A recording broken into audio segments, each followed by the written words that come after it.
কোন ধর্মের ভাষায় যেগুলো যা বারণ আছে সেগুলোকে করতে হবে, তা আমাদের দায়িত্ব সেটা। আমরা এটা এই মঞ্চটাতে আমরা কি কারণে আসছি সেটা জানতে হবে। এই নিয়ে আমাদের মধ্যে বিভ্রান্তি যারা চড়ানোর চেষ্টা করছে তাদের কথায় কর্ণপাত করার দরকার নেই। আপনাকে আপনার লক্ষ্য উদ্দেশ্যে এগিয়ে নিয়ে যেতে হবে।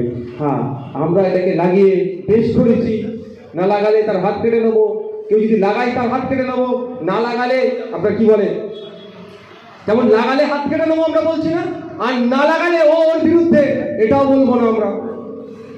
আমরা গণতান্ত্রিক রাষ্ট্রে আছি, মতামত তার জায়গা, তাকে সম্মান আমরা অবশ্যই দেবো। হ্যাঁ, আমরা কেন তাকে স্মরণ করছি আজকের দিনে, তাদের লড়াইয়ের জন্য আমরা বুক খুলে বলতে পারি, আমরা বাঙালি, ভাষার জন্য যদি আমরা জান দিতে পারি তাহলে আমার অধিকার বাকিগুলোর জন্য আমরা পিছপা হব না। যারা আমার অধিকার কাটতে চাইছে, সেই আমার অধিকারের মধ্যে দেবত্ব সম্পত্তি করতে পারে, আমার অধিকারের মধ্যে রিফিউজি ল্যান্ড করতে পারে, আমার অধিকারের মধ্যে ওয়াকফ সম্পত্তি করতে পারে, আমার অধিকার যারা কেড়ে নিতে চাইবে তাকে আমরা ছেড়ে কথা বলবো না, গণতান্ত্রিক প্রক্রিয়াতে জবাব দেবো। তার